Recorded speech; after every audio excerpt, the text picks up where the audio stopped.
রাজশাহীতে একটি লবণের কার্গো ট্রাক থেকে 126 কেজি গাঁজা উদ্ধার করেছে র্যাব। এ সময় হাসানুর রহমান নামের এক ব্যক্তিকে গ্রেফতার করা হয়েছে। তার বাড়ি সাতক্ষীরার কলারোয়া উপজেলার মাঝের পাড়া গ্রামে। র্যাব 5 এর রাজশাহীর সদর কোম্পানির একটি দল শুক্রবার রাত 9:30টার দিকে জেলার পুঠিয়া উপজেলার বানেশ্বর এলাকায় এই অভিযান চালায়। শনিবার সকালে এক সংবাদ বিজ্ঞপ্তিতে এ তথ্য জানিয়েছে। র্যাব জানায়, কার্গো ট্রাকটিতে 13,000 কেজি লবণ নিয়ে যাওয়া হচ্ছিল, আর ভেতরে পাচার করা হচ্ছিল 126 কেজি গাঁজা। গোপন সংবাদের ভিত্তিতে চেকপোস্ট বসিয়ে এই গাঁজা উদ্ধার করা হয়। এ ঘটনায় গ্রেফতার আসামির বিরুদ্ধে পুঠিয়া থানায় মাদকদ্রব্য নিয়ন্ত্রণ আইনে একটি মামলা করা হয়েছে।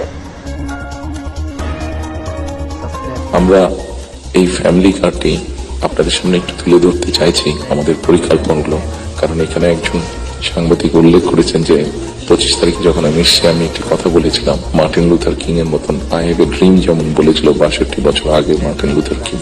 আমি বলেছিলাম আই হ্যাভ এ প্ল্যান। সেই প্ল্যানের মধ্যে একটি অংশ হচ্ছে বাংলাদেশের যে হাফ পপুলেশন নারী তাদেরকে ঘিরে, এবং সেটি হচ্ছে ফ্যামিলি কার্ড। ফ্যামিলি কার্ডের মাধ্যমে ইটস নট যে একটা ফ্যামিলি কার্ড যে নারী পাবে সেটি সে সারা জীবন পাবে। একজন গৃহিণী বা একজন হাউস ওয়াইফ যে পাবেন কার্ডটা সারা জীবনের জন্য, আমরা 5 থেকে 7 বছরের এই 5 থেকে 7 বছর তাকে আমরা একটা সাপোর্ট দেওয়ার চেষ্টা করবো। সেটা টাকার হিসাবে হতে পারে অথবা এসেনশিয়াল ফুড আইটেমের হিসাবে হতে পারে। কারণ আমরা দেখেছি যে একজন নারী, একজন স্ত্রীকে বা একজন গৃহিণীকে যদি একটি সাপোর্ট দেওয়া হয়, সেটি সে তার ফ্যামিলির জন্য সঠিকভাবে খরচ করে দেন একজন পুরুষ। এবং আমরা রিসার্চ দেখেছি যে যদি 5 থেকে 7 বছর দেওয়া যায়, তাহলে সে যে অর্থটা তার হাতে জমা হয় সে মূলত 3টি কাজে খরচ করে। প্রথমত তার ফ্যামিলির স্বাস্থ্যের পেছনে, দ্বিতীয়ত তার ফ্যামিলির ছেলে মেয়েদের শিক্ষার পিছনে, তৃতীয়ত সে যে অর্থটা জমা করতে পারে সেটি সে ছোট ছোট ভাবে ইনভেস্ট করে। খুব স্বাভাবিকভাবে এইভাবে যখন সে ইনভেস্ট করা ধরবে, স্বাভাবিকভাবে তার গ্রামের লোকাল ইকোনমিটা স্ট্রেংথেন হবে, তার উপজেলার ইকোনমিটা স্ট্রেংথেন হবে, তার জেলার ইকোনমিটা স্ট্রেংথেন হবে। তার পরিবারটা শিক্ষিত এবং তার পরিবারটা যদি হেলদি হয়, এইভাবে পুরো গ্রামটা হবে, এইভাবে পুরো উপজেলাটা হবে, এইভাবে পুরো জেলাটা, বিভাগ, একসময় গিয়ে দেশটা হবে। 4 কোটি ফ্যামিলির মধ্যে আপনারা বলতে পারেন একবারে কি দেওয়া সম্ভব কিনা? না, 4 কোটি ফ্যামিলির মধ্যে একবারে দেওয়া সম্ভব না। গ্র্যাজুয়ালি আমরা যাব, যারা প্রান্তিক,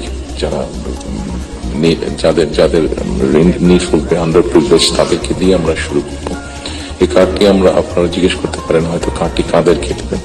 আমরা কার্ডটি জেনারেল রেখেছি, ইউনিভার্সাল রেখেছি, কারণ আমরা অতীতে দেখি যে বিভিন্ন সময় বিভিন্ন সোশ্যাল সেফটি নেটওয়ার্কের আওতায় যাদেরকে নিয়ে আসা বিভিন্ন ক্যাটাগরি করা হয় এবং সেখানে কারাপশন দেখা দেয়।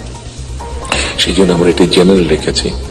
এটি একজন গ্রামের কৃষকের স্ত্রী যেমন পাবে, ইমাম সাহেবের স্ত্রী যেমন পাবে, প্রাইমারি স্কুলের শিক্ষকের স্ত্রী যেমন পাবেন, ঠিক একইভাবে ডিসি সাহেবের স্ত্রীও পাবেন, এসপি সাহেবের স্ত্রীও পাবেন। তবে আমরা দৃঢ়ভাবে বিশ্বাস করি ডিসি সাহেবের স্ত্রী বা এসপি সাহেবের স্ত্রী নিশ্চয়ই ওনারা নেবেন না, কারণ ওনাদের ওটি প্রয়োজন হবে না। করাপশনটাকে যাতে একটা স্প্রেড না করে, করাপশনটা যাতে স্বাভাবিক একটা পর্যায়ে থেকে কিছু তো অ্যানোমালিজ হতে পারে, সেটি আমরা গ্র্যাজুয়ালি ঠিক করবো। ঠিক এভাবে কৃষকদেরকে হেল্প করার জন্য আমরা কৃষি কার্ড করেছি।